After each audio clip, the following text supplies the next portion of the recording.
Hello users, I am Shivani Jain and welcome back to our YouTube channel Financial Update। इस video में हम ITR 1 कैसे file करते हैं ये सीखेंगे और ये किसके लिए रिटर्न फाइल होता है ये भी हम इसी वीडियो में सीखेंगे। सबसे पहले हम incometax.government.in की साइट पर जाएंगे।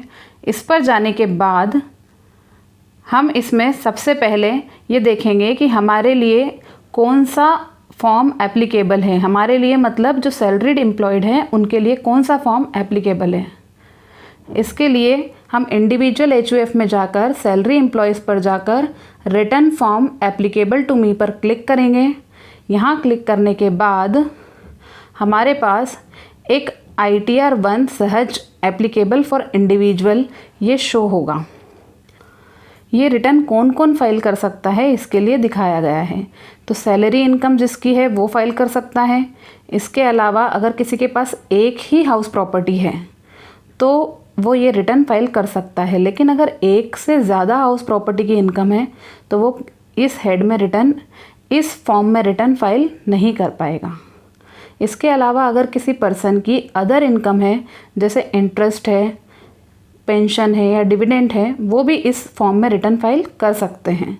और इसके अलावा अगर किसी की एग्रीकल्चर इनकम है जो 5,000 रुपये तक है तो भी वो इस फॉर्म में रिटर्न फाइल कर सकता है।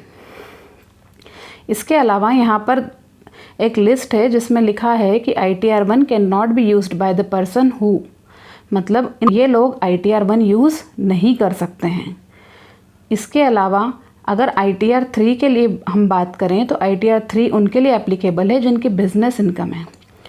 इसके अलावा ITR 3 के लिए अगर हम बात करें तो ITR 3 उनके लिए एप्लीकेबल है जिनकी बिजनेस इनकम है और ITR 4 उनके लिए एप्लीकेबल है उन जिनकी बिजनेस इनकम है। तो दोनों में डिफरेंस क्या हुआ? ITR 4 कैजुअली भी कोई भी पर्सन रिटर्न फाइल कर सकता है जिसकी नॉर्मल सी बिजनेस इनकम है, लेकिन ITR 3 में एक डिटेल्ड बिजनेस इनकम के रूप में हम रिटर्न फाइल करते हैं। इसके अलावा ITR 1 में रिटर्न फाइल करने के लिए सबसे पहले हमें फॉर्म 16 लगेगा। फॉर्म 16 के अंदर हमें हमारी इनकम का पता चलेगा, टैक्स में डिडक्शन किस किस के लिए मिल सकता है वो पता चलेगा और टैक्सेबल इनकम कितनी होगी इनकम में से डिडक्शन माइनस करने के बाद। इसके अलावा हमें सेकंड चीज़ चाहिए फॉर्म 26A। इसमें TDS की डिटेल आती है कि कितने अमाउंट पर कितना TDS डिडक्ट हुआ है। इसके अलावा थर्ड चीज़ हमें चाहिए एनुअल इंफॉर्मेशन स्टेटमेंट। इसमें हमारी इनकम की जो भी डिटेल है वो शो होगी। ये तीनों चीज़ों के लिए सबसे पहले तो हम जाएंगे इनकम टैक्स की साइट पर। यहाँ पर हमें लॉगिन करना होगा और अगर हम रजिस्टर नहीं है तो पहले रजिस्टर करना होगा।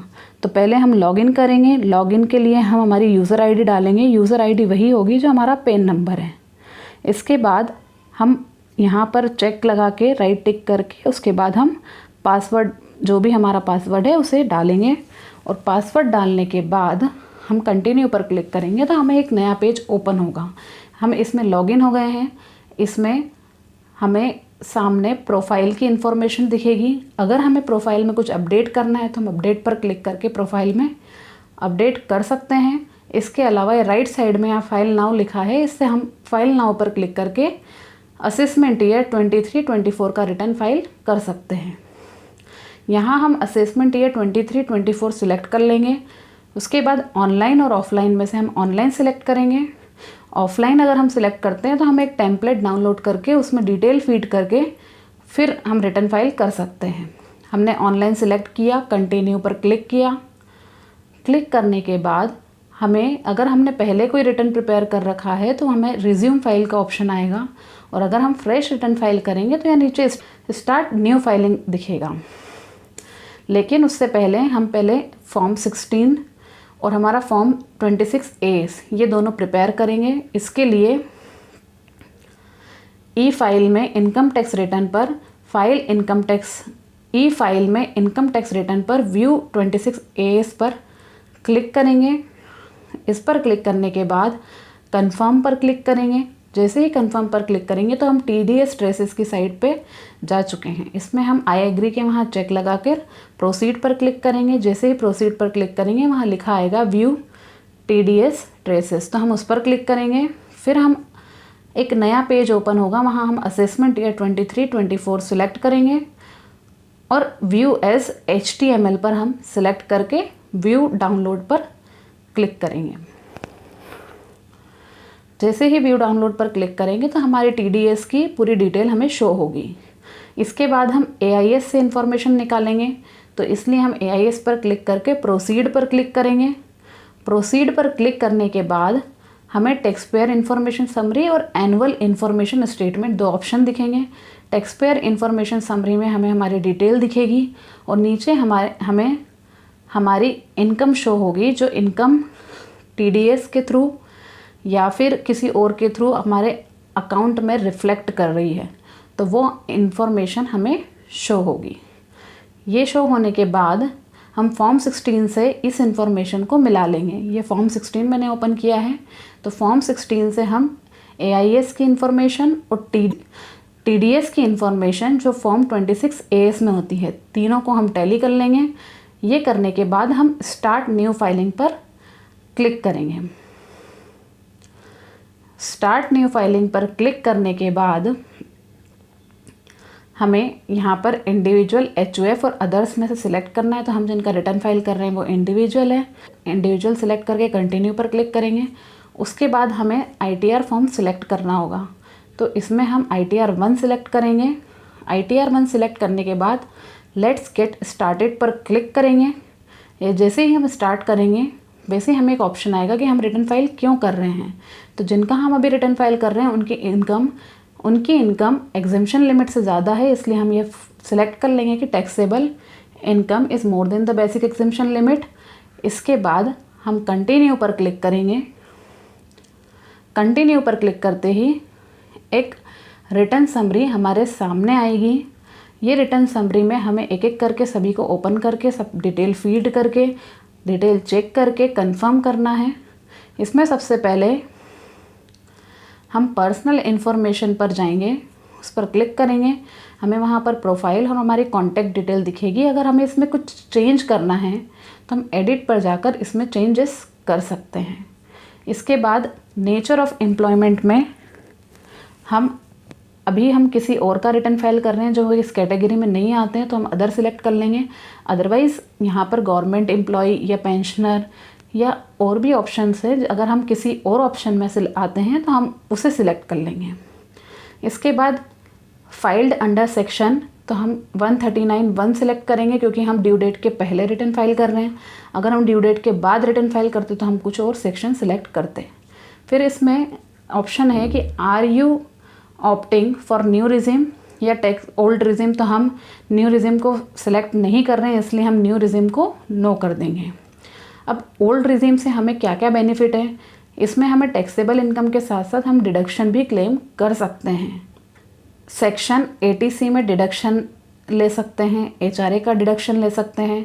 अगर कोई होम लोन का इंटरेस्ट है तो हम वो भी इसमें ले सकते हैं। इसलिए हमारे लिए ओल्ड टैक्स रिजीम सबसे ज़्यादा बेनिफिशियल है। इसके बाद हम बैंक डिटेल्स में जितने भी बैंक अकाउंट हैं सभी की डिटेल इसमें फीड करेंगे और जो हमारा मेन बैंक अकाउंट है हम उसको सिलेक्ट कर लेंगे select for as a refund. इसके बाद कंफर्म पर क्लिक करेंगे। कंफर्म पर क्लिक करने के बाद हमारी पर्सनल इन्फॉर्मेशन कंफर्म्ड हो चुकी है। इसके बाद हम ग्रॉस टोटल इनकम को सिलेक्ट करेंगे। इसमें हमें यहाँ ऑप्शन आएंगे कि अगर हम ये डिडक्शन के लिए एलिजिबल हैं तो हम यस करेंगे, अदरवाइज़ इनको नो करेंगे। तो हम इनमें से किसी में भी नहीं आते हैं, इसलिए हम इन सबको नो कर देंगे। नो करने के बाद हम कंटिन्यू पर क्लिक करेंगे। कंटिन्यू पर क्लिक करने के बाद हमें इनकम अलग अलग सोर्स की जो इनकम है उसकी डिटेल शो होगी। तो हम इसमें हमारी इनकम फ्रॉम सैलरी से ऑटोमेटिक डिटेल आ रही है, उसे मिलाकर चेक कर लेंगे। फिर इसके बाद हम जिनका रिटर्न फाइल कर रहे हैं उनके पास हाउस प्रॉपर्टी की भी इनकम है, इसलिए हम इनकम फ्रॉम हाउस प्रॉपर्टी पर जाकर उनकी इनकम डालेंगे। इसके लिए हमें type of house property select करना होगा। तो जिनका हम रिटर्न फाइल कर रहे हैं उन्होंने ये प्रॉपर्टी लेट आउट के लिए दे रखी है, तो हम इसमें से लेट आउट सिलेक्ट कर लेंगे। जो भी उनकी रेंटल एनुअल इनकम होती है हम उसे डालेंगे। फिर सिस्टम अपने आप ही उसमें 30% डिडक्शन ले लेगा एज अ मेंटेनेंस, और हमें जो बची हुई इनकम है वो हमारी टैक्सेबल इनकम हो जाएगी। इसके बाद इनकम फ्रॉम अदर सोर्सेस में हमारे पास TDS के थ्रू यहाँ पर शो हो रहा है कि हमने डिपॉजिट का इंटरेस्ट इतना है और सेविंग बैंक का इंटरेस्ट इतना है, ये ले लेंगे। ये लेने के बाद हमारी टोटल इनकम यहाँ शो होगी। इस पर कंफर्म पर क्लिक कर देंगे। जैसे ही कंफर्म पर क्लिक करेंगे तो ग्रॉस टोटल इनकम कंफर्म्ड हो जाएगी। इसके बाद हम टोटल डिडक्शन पर जाएंगे। टोटल डिडक्शन में अगर हम जिस डिडक्शन के लिए एलिजिबल है वहाँ यस करेंगे, अदरवाइज़ नो करेंगे। यहाँ पर हम 80D के लिए एलिजिबल हैं, जो मेडिक्लेम के लिए होता है, वहाँ हम यस करेंगे। यस करने के बाद वहाँ पर हम डिटेल डालेंगे। तो जैसे ही हम वहाँ डिटेल डालते हैं हमें वहाँ ऑप्शन आता है कि अगर कोई फैमिली मेम्बर या हम खुद अगर सीनियर सिटीज़न है तो हम उस पर यस सेलेक्ट करें। तो हम जिनका रिटर्न फाइल कर रहे हैं वो खुद ही सीनियर सिटीज़न है, तो इसलिए हम यहाँ पर यस सिलेक्ट करेंगे। यस सिलेक्ट करने के बाद जो अमाउंट है हम वो अमाउंट डालेंगे। अमाउंट डालने के बाद हम सेव पर क्लिक कर देंगे।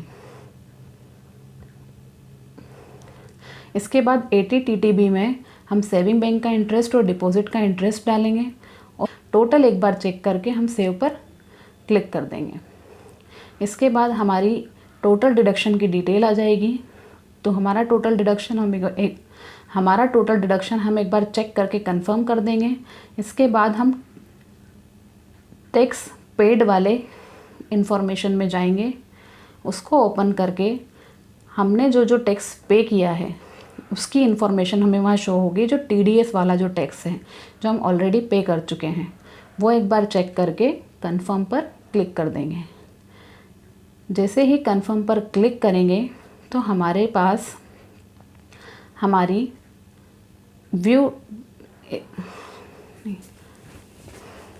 जैसे ही कंफर्म पर क्लिक करेंगे, कंफर्म पर क्लिक करने के बाद हम नेक्स्ट वाले पर जाएंगे। उसमें हमें टैक्स लायबिलिटी की डिटेल शो होगी। उसमें हम हमारी टैक्स लायबिलिटी कितनी बन रही है ये हमें पता चलेगी। उस पर भी हम कंफर्म पर क्लिक करके हम बाहर आ जाएंगे जहां हमें रिटर्न समरी शो हो रही है। फिर वहां पर हमें पता चलेगा कि हमने टैक्स पे कितना किया है और हमारी टोटल टैक्स लायबिलिटी कितनी है। सब चीज़ें एक साथ चेक करने के बाद जैसे हम कंफर्म करेंगे तो हमें प्रोसीड का ऑप्शन ओपन होता हुआ दिखेगा। तो हम प्रोसीड के ऑप्शन पर क्लिक करेंगे। इससे हमें पता चलेगा कि हमें टैक्स पे करना है या हमारा टैक्स रिफ़ंड है। हमें यहाँ शो हो रहा है you are eligible for a refund of 30 rupees.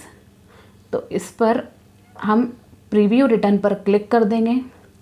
Preview return पर क्लिक करने के बाद हमें एक नया पेज ओपन होगा। यहाँ स्क्वायर में एक चेक लगाना है। जैसे ही चेक लगाएंगे पूरी डिटेल हमें शो होने लगेगी। और वो कब शो होगी? जब हम प्रोसीड टू प्रीव्यू पर क्लिक करेंगे।